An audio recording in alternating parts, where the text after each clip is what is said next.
大家好，我是胖胖熊。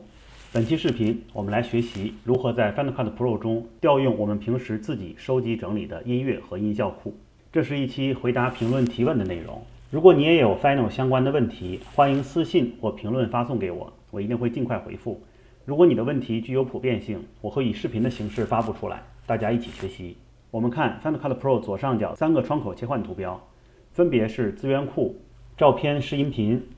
字幕和发生器。后2个窗口都属于素材资源功能窗口，字幕和发生器是软件生成的图像素材，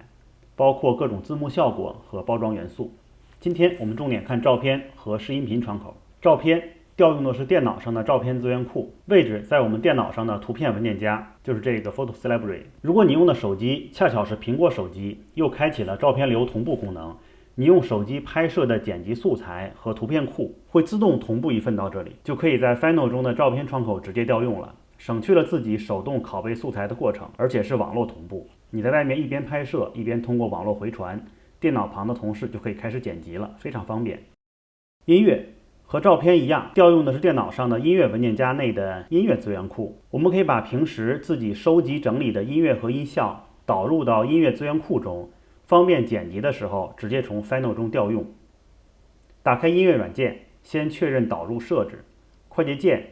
是苹果逗号，进入文件选项页面，根据你的使用情况确认这2个勾选是否需要。第一个，保持音乐媒体文件夹有序，它是根据导入文件的属性信息，由软件自动调整文件夹存放结构。我个人喜欢按照自己的分类方法管理素材，所以一般会关掉。第二项，添加资料库时将文件拷贝到音乐媒体文件夹，和 Final 内的拷贝素材到资源库类似。勾选这一项会自动把导入的声音文件复制一份到音乐资源库，等于复制了一份导入的文件到电脑中这个文件夹的位置。我习惯用专门的素材盘来独立存放素材资料，一般也不会选择，因为我们的音效和音乐文件一般都很多，如果不用列表分类的话，都杂乱在一起，素材越多找起来越困难。所以我们按照使用习惯或者素材来源、素材类型，在导入之前先建好对应的播放列表，再导入素材。我们来新建一个播放列表，右键新建播放列表，快捷键是苹果 N。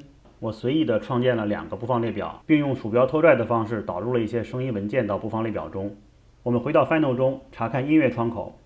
在右上角的弹出下拉菜单中选择刷新播放列表。